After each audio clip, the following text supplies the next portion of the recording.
Vietnam के prime minister is in India. वो भारत के एक विजिट पे हैं 2-3 दिन के। Vietnam is a very important country for Bharat, और भारत एक एक प्राइम पिलर मांगता है वियतनाम को अपने इंडो पैसिफिक एक्ट ईस्ट की जो पॉलिसी है उसके अंदर। धीरे धीरे पूरी दुनिया चाइना से हो रही है परेशान और चाइना को घेरने का प्लान बन रहा है।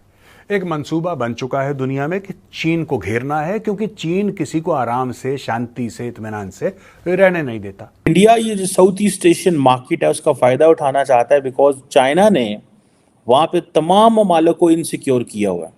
डिफेंस टाइज के हिसाब से बात करें, ब्रह्मोस की discussion is bang on the table right now. तो any time this thing will get signed. वो उधर की या उनकी आर्म फोर्सेस इधर पे आएंगी और वो डायरेक्ट कंपनी के साथ साइन करके खत्म कर देंगी। अगर चाइना और भारत में सब कुछ ठीक हो जाता है और दोनों कंट्रीज जो हैं वो मिलकर काम करने लगती हैं, तो ऐसी सूरत में पाकिस्तान का क्या होगा? यानी कि पाकिस्तान जो है वो चाइना के साथ तो इसीलिए दिखाई देता है क्योंकि दोनों का दुश्मन, या दोनों ने एक ही को दुश्मन मान के रखा है, और वो है भारत। वियतनाम के अंदर there is a huge population which has a lot of following of Shivji by the way. तो ये चीज हमको समझनी है। नमस्कार दोस्तों, आज वियतनाम के प्राइम मिनिस्टर भारत आए हुए हैं, जहां पर उन्होंने हमारे foreign minister S Jaishankar sir और हमारे प्राइम मिनिस्टर मोदी जी से मुलाकात की है। और साथ में वियतनाम के प्राइम मिनिस्टर का भारत में एक भव्य वेलकम भी हुआ, जहां पर उन्हें गार्ड ऑफ ऑनर के साथ प्रधानमंत्री भवन ले जाया गया। क्योंकि दोस्तों वियतनाम एक साउथ चाइना सी में एक बहुत ही इम्पॉर्टेंट देश है, और साथ में जिस तरह से चीन, फिलीपींस और वियतनाम जैसे छोटे छोटे देशों को डरा रहा है, धमका रहा है, तब अब भारत वियतनाम के साथ एक बड़ी डिफेंस डील भी साइन करने जा रहा है, जिसके तहत भारत वियतनाम को ब्रह्मोस और काफ़ी सारे अन्य डिफेंस इक्विपमेंट्स प्रोवाइड करेगा, जिसे देख करके चीन काफ़ी ज़्यादा परेशान है। क्योंकि जिस तरह से भारत ने फिलीपींस को ब्रह्मोस देकर के चीन की दादागिरी काफ़ी हद तक कम कर दी है, अगर वहीं दूसरी तरफ वियतनाम को भी भारत से ब्रह्मोस मिल जाता है तो चीन भी बेगी बिल्ली बन करके घर में बैठ जाएगा। तो चलिए इसी पर आगे पाकिस्तानी मीडिया का रिएक्शन देखते हैं। 1 घंटा पहले मोदी साहब और prime minister of Vietnam, sorry मैं उनका नाम दोबारा मिस्टेक नहीं करना चाहता, so I am not saying it again, उनकी एक प्रेस कॉन्फ्रेंस हुई। प्रेस कॉन्फ्रेंस में पहले बात करते हैं भी जी, उन्होंने वियतनाम के प्राइम मिनिस्टर ने क्या बोला। उन्होंने बोला कि साहब सबसे पहले तो मोदी साहब को हम बोलते हैं आइए जी वियतनाम आइए आप। वियतनाम ने बोला कि साहब अनक्लॉज के बारे में बात करी, मोदी साहब साथ में खड़े, उसने बोला कि साहब South China Sea should be the waters of stability. Big statement है। देखिए ये जो स्टेटमेंट्स इस प्रेस कॉन्फ्रेंस में देते हैं, normally they are kind of rehearsed, nobody crosses that certain line. ये पूरी तरह से सेट होती हैं, and you know what the other guy is gonna say, sort of a thing in bilateral relations. अब वो यूरोपियंस की तरह नहीं है कि रोज ही खड़े हो जाते हैं माइक के आगे, उसके बकवास करते रहते हैं। नो, बायलैटरली जब आप ऐसी मीटिंग करते हैं, stuff is already set up कि ये this is the direction where we both need to speak.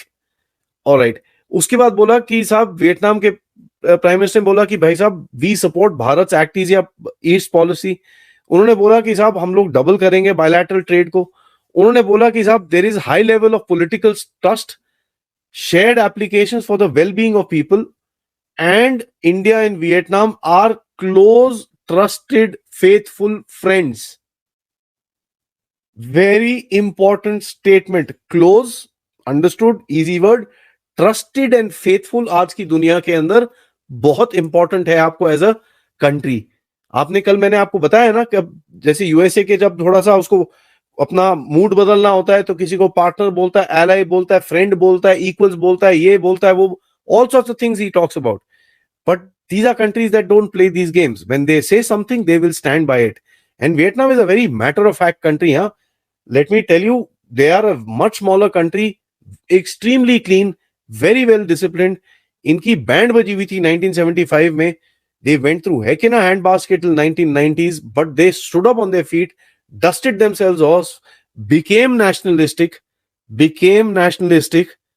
Remember that, became nationalistic and built their country to what it is today. Opportunity हमारे पास भी है after the disaster of the past 50-70 years. 2010 के बाद थोड़ा सा आप लोग उठ के खड़ना शुरू हुए हो, हमारे पास भी है। नेशनलिस्टिक होइए, देश के लिए काम करिए, you will you will be able to meet all sorts of goals that Bharat has set out for itself. And उसके बाद इनके प्राइम मिनिस्टर ने बोला कि साहब देखिए हमारी जो भारत के साथ एक सबसे ज्यादा हमारा जो इंपॉर्टेंस था was with regards the vaccines. India played a की रोल. एंड जैसे मैंने आपको बोला कि काफी सारे एमओयूज ऑलरेडी साइन हो चुके हैं. वियतनाम के प्राइम मिनिस्टर ने बोला कि साहब ये जो 2047 विकसित भारत का एम है वो बहुत बढ़िया है. As a matter of fact Bharat बढ़ेगा. It will become one of the top power with a global role. ठीक है. Very very big statement. Then he says भाई इंडो मोदी साहब ने की बारी आई. मोदी साहब ने ज्यादा बोला नहीं, बाकी जनरली उन्होंने बात करी इधर उधर की, बट की पॉइंट्स मैं आपको बता रहा हूं. उन्होंने बोला कि साहब locomotive for growth India Vietnam और इंडो पैसिफिक के लिए ये इतनी इंपॉर्टेंट पार्टनरशिप है. उसके बाद पीएम मोदी ने बोला कि भाई we are against expansionism and called for a free open rules based Indo Pacific. China की कान के नीचे चपाट. वियतनाम इज अ की पार्टनर. मोदी साहब ने क्लियरली ओपनली बोला है ये चीज. After that then he says भैया India will help in preservation of older temples in Vietnam. आपको पता है ब्रह्मोस जो है कि जॉइंट इंडियन रशियन वेंचर है और ये एक समझ लें कि इसकी काफ़ी पिन पॉइंट एक्यूरेसी है और बड़ा ताकतवर मिसाइल है. और इंडिया ये जो साउथ ईस्ट एशियन मार्केट है उसका फ़ायदा उठाना चाहता है बिकॉज चाइना ने वहाँ पे तमाम ममालिक को इनसिक्योर किया हुआ है. ठीक है जी. अब इससे पहले आपको याद होगा कि $375 मिलियन के कोई एंटी शिप मिसाइल थे जो फिलिपाइन को भी इंडिया ने एक डील हुई थी. ये प्राइम मिनिस्टर मोदी की जो एक है ना प्रोग्राम जो है वो है डिफेंस एक्सपोर्ट का प्रोग्राम है और वो कह रहे हैं कि हमने तकरीबन $1.8 बिलियन की सेल पिछले साल की थी. अगले 2 सालों में $5 बिलियन पे लेके जाना है. अब देखिए एक तरफ तो ये चीज़ है, पाकिस्तान भी परेशान रहता है. पाकिस्तान इसलिए परेशान रहता है कि इंडिया जो है वो ऑलरेडी उसने $100 बिलियन जो है वो अपने डिफेंस एक्सपेंडिचर पे एलोकेट किया हुआ है अगले 10 साल के लिए.